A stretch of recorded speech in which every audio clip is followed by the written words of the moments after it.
India produces over 250 million tons of food grain annually.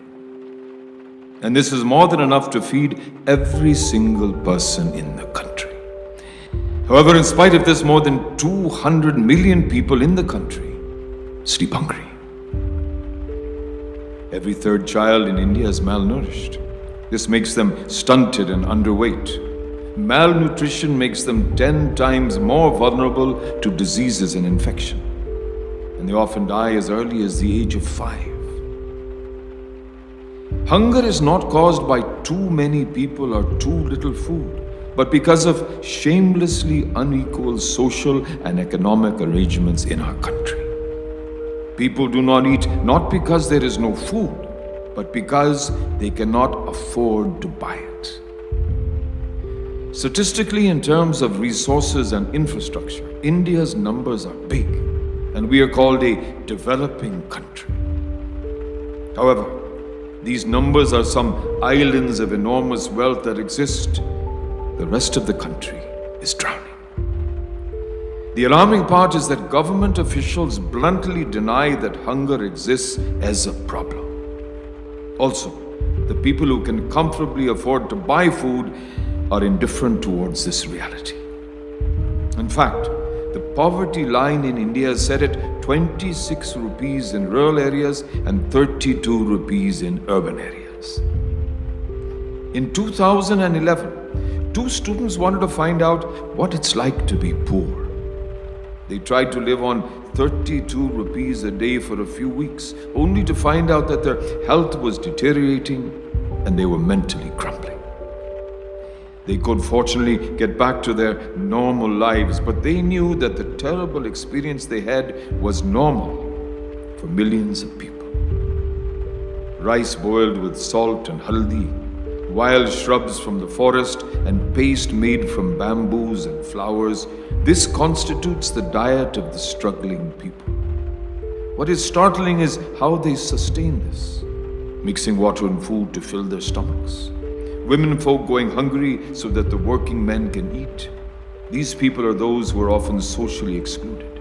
Homeless people, unorganized construction workers, loaders, porters, and those dependent on begging. Food security ideally means that all people at all times have physical and economic access to the basic food they need. So, what is being done in India today with respect to hunger? In 2001, some activists filed a case in the Supreme Court for the right to food to become a legal right in India, claiming that the government fails to prevent hunger in spite of having the means to do so.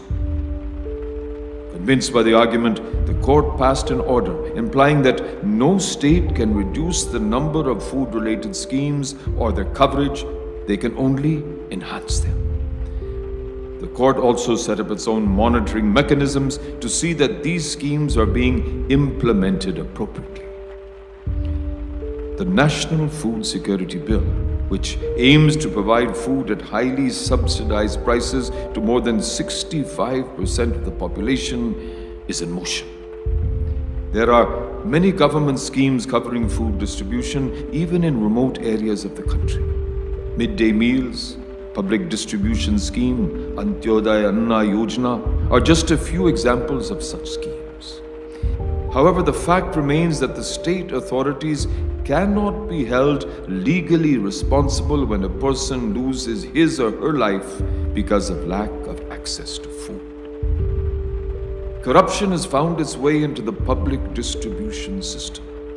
51% of the government's food stock is lost due to leakage. This stock is sold at high prices in the market when it's meant to be subsidized. People fear that the food security bill, when passed, will give rise to further corruption at the expense of taxpayers' money.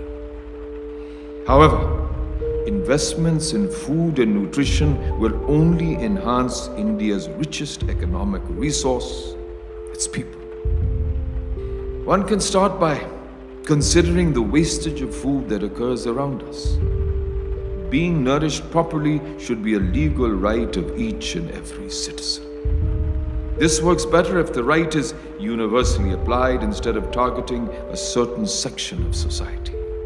Also, currently, the shortlisted people are entitled to cereals only. Fats like edible oil and proteins like dal are required to make it a fairly balanced diet. Awareness often gives birth to the desire to act, and our aim is to spread awareness.